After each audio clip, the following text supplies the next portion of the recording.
So today we have a very special guest. My wife, Stephanie. And yeah, I've wanted to do this for a long time. Steph and I talk all the time about Room for More, about music, and we sing together and stuff. First off, let's actually talk about how we got started singing together. Because as I remember, it was kind of it was a pretty natural process, I think. For the most part, yeah. I think I was always very hesitant. You were definitely the one to encourage me. Uh-huh. As you heard me sing, you're like, you gotta get out there and sing with me. And probably the first thing was singing in church. So here in Calvary Chapel, Ternopil, in 2009 or whenever that was. I don't think I had been singing very long at that point, actually. I probably started leading worship a couple years before that, and I was also really insecure about my voice. I think we kind of just sort of started, in a way, together. Yeah, I think around that time that you had me sing in church, you were just starting to write your first worship songs. And so it was something we could kind of do at home together. I think you'd have me start singing. And you'd want to hear how it would sound with different parts. I mean, you already knew guitar at that point. You taught yourself. Started to play guitar, yeah. Taught yourself how to play. Yeah. So between piano, guitar, we would sing together. And yeah, that's right. So it made it actually, I remember that now. It was way easier for me to hear like how things were sounding in the song when I could have you sing it. Yeah. Not just, to have somebody from the side sing it, but like I think that's kind of how we discovered like your voice really worked for a lot of the songs. And then in particular, it was when we did You Are the Light, Світильник. Yeah. Where it was just like, whoa, anybody who heard it was just like, wow, it's like the song is like written for you. And you kind of wrote it in English and Ukrainian at the same time? Or what did really you do? Strange. Yeah. So I did it in both. Ukrainian. It's like the Ukrainian only... first? It's one of those processes where... Yeah. So yeah, again, for anybody who doesn't know, like our context, we mostly sing and write and record in Ukrainian, and we've translated a lot of them into English. But that song, somehow, I don't even remember. It was just such a blur. Just everything happening kind of at the same time. English and Ukrainian. You probably would come in and sing, a line or two in English and then in Ukrainian, and we just kind of went back and forth. Yeah. Can't even tell you which one I like more. It's 10 years ago. It was 2010, I think, that when you wrote it. It's crazy. I'm kind of old. Yeah. And we have that like old video you playing on the piano, on YouTube, our old YouTube. You are the light that shines on my way. You're my hope in the day, my comfort in the night. Oh Jesus, you are the bread of life. Yeah, I was hesitant to sing it, to represent it, I guess. But it was such a amazing song that first studio in our living room, okay. So I think I cried through the whole recording. And you can actually hear it in that track.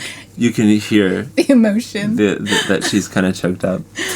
Not just crying because it's a moving song, but crying because I'm like, I've never recorded. Actually, probably mostly because of that, right? Yeah, it was really scary. That's actually been the story. Yeah. Even to this day, it's a really interesting. It's a very unique thing. I think with what you do. I mean, you understand way more now, in Ukrainian, but like when we did that song, especially like you didn't understand what you were singing about.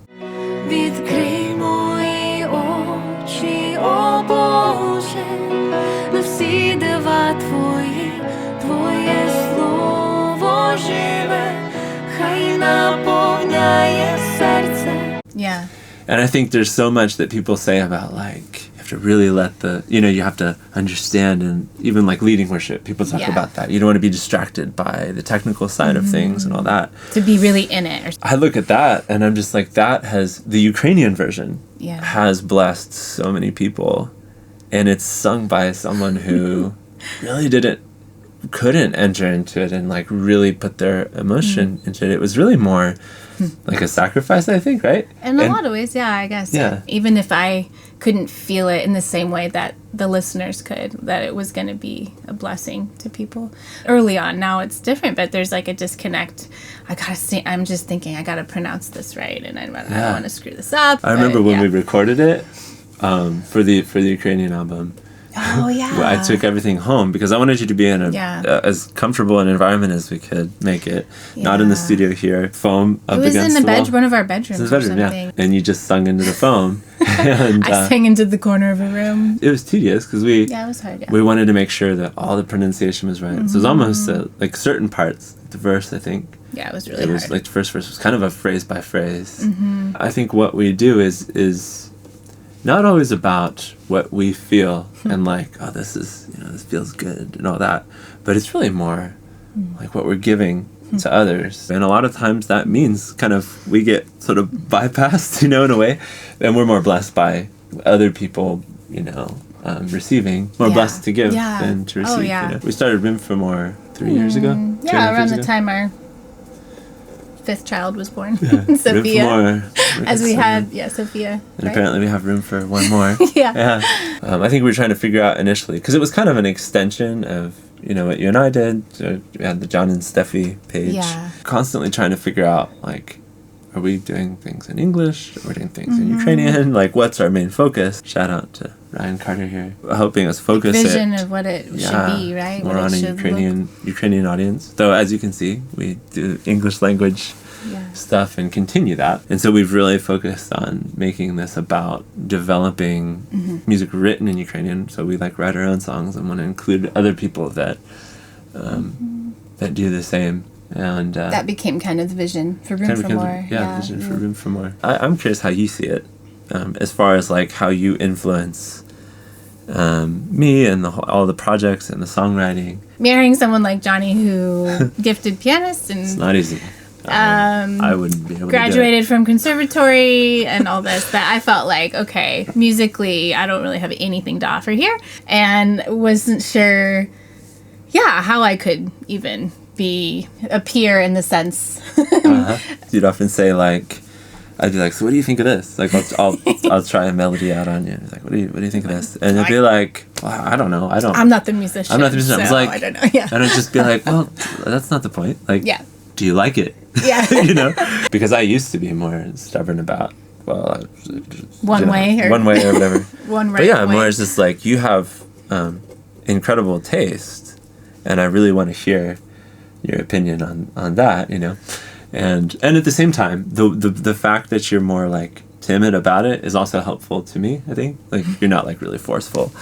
I always think it's really unfair with songwriting that the person who writes a song gets all this credit for wow, you wrote that song, whereas songs are born out of some sort of context, some sort of either community or relationship or problem in a relationship or hardships. I'm just doing kind of my part in putting pen to paper. It's the things we experience together. Even when I'm writing in Ukrainian, we'll talk. I'll be these are the themes that I want to bring out, and just to be able to kind of talk through those, I mean, that's invaluable. I wouldn't be writing songs if I didn't have you. And that's, maybe it seems like a small thing. Well, I think I didn't feel like that at first, because I felt that I can't help you with how to write it in Ukrainian. I love to talk about the themes with you, and I love to be a part of that kind of brainstorming what you want to say. Right. And now I think I'm realizing that is a huge part of how a song is born. And right. And you've said that too, not just about our relationship, but things that are going on in the church. It's where the songs are born is more than just this individualistic thing, right? You just sitting down and writing a song. Probably do a separate video about that, even just talking about how much has been born out of what the church has gone through. Yeah, so many songs would not be here if it wasn't for that community. You can't write in a bubble things going in the church. Yeah. Let's talk about our musical influences. This is really why I wanted to do this video. Early on, I was pretty, kind of just set in my ways about music. So when, and Steph, you listened to a lot of music, actually. Yeah, I was listening to different kinds of genres, different things that I just liked. Yeah, exactly. Whatever. And I basically just assumed that it wasn't any good. I don't know why. Thanks. I did. So I basically I don't know if you even looked at what music I had. I didn't. I didn't. I just basically was like, that's probably just whatever. Yeah, this huge. We still have it. All my CDs. Yeah. Huge thing of CDs. I had an iPod full of songs. So I didn't listen to any of it. Basically, it was setting the tone in our home for like what music we listen to. But don't just diss yourself, because there were plenty of things that I learned from you of just how to listen to music differently, which was good. Like, I probably listened more to words. And so if I connected to the words of a song, but when you got in, we're like, listen to this, or can you hear this? And that was really cool. So I needed that too. Right. Like But then I needed an expansion of, actually, it's really affected me as a songwriter, I think, to be able to, like, you got to think outside of your own little box here. I don't even remember how I came across this. It was a guitar festival in Crossroads. It was a video of that guitar festival. I think you can find it on YouTube. And John Mayer was doing Gravity there. And I was just like, this is amazing. I had several John Mayer albums, but I don't think he'd even listened to them tells yet. you how sheltered I must have been. I didn't even know who John Mayer was. Yeah. In 2008. Yeah. And I was like, babe, you gotta come hear this. And you're like, yeah, John Mayer. I've got a bunch of his albums in that book. Yeah. And so I was like, what, you do? And then now Continuum, I consider, I love Continuum. That's like one of the best albums by just the music, the recording, the production of the last 20 or 30 years. It's amazing. Yeah, because then you started finding out about the guys who actually helped make the album, and you're like, whoa, I discovered, and then I started to like discover more through you. Like Coldplay.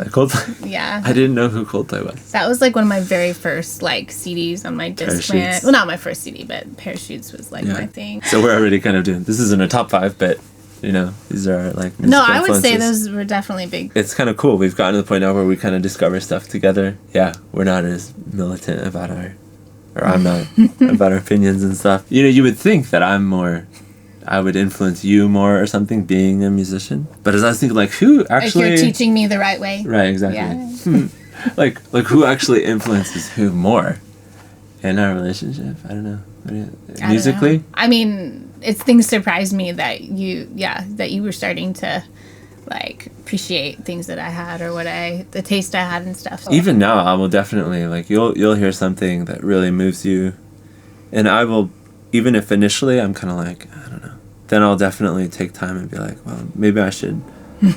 What is it that moves you? I think that's something I want to discover more. I was like, what is it that moves people? You know, and myself and anybody, through music. Well, maybe we've built trust in that area to like, hey, maybe we should listen to something that we wouldn't think we would want to listen to. What do you think that is recently? What have we listened to that you wouldn't have thought we would have listened to? There's quite a few, actually, for me. Like, I think of, like... Well, things that you are on your top 5 list. Or was it Aaron's? Muse and stuff like that? Yeah. Like, I would never have thought I would ever listen to something like that. And it's still not my favorite. But there's things in it that I'm like, wow, that's really cool. And I don't think I would have ever given it a chance before. Oh, and I think maybe something that I've shown you more is how to break into categories what you listen to. As far as like, see, I'm like, I listen to this for the production value. Or like the referencing mixing. Or something, I'm like, just listen to how this is, like the Red Hot Chili Peppers. Well, yeah. I've shown you that. Yeah. And while neither one of us would really listen to a whole album of that. Yeah, but you're like, listen to how the drums are, listen to his voices and the track, and it's like, oh, wow, And as you create music, and as I've been a more part of that process with you in the studio, then I really appreciate when I hear how songs... The final product of a song, and you're like, wow, and then you kind of tell me more, like, oh, hey, this is how they did it. This is probably how they got that. We have a lot to talk about. Yeah. So maybe we should do this again. Okay. Should be possible. Kind of live close to each other. And just let us know, like, in the comments, like, what kind of things you want us to talk about. Within reason. I mean, like, we're going to kind of filter it a little bit, but okay. Yeah. I'm sure of course we'll filter it. Don't forget to subscribe so you don't miss any of the content on Room for More. Thanks for watching. Have a great day. That wasn't so bad. Well, because you can edit everything out.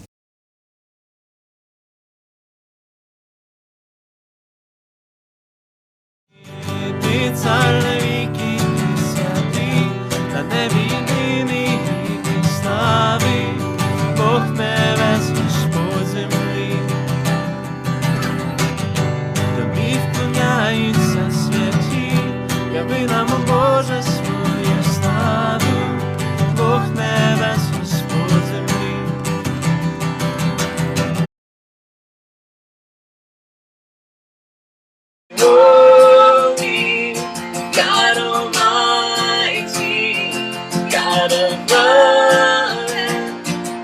grace and mercy.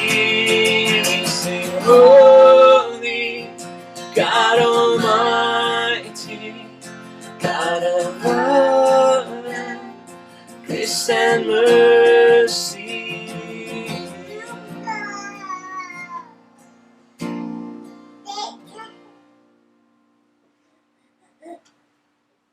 You like that?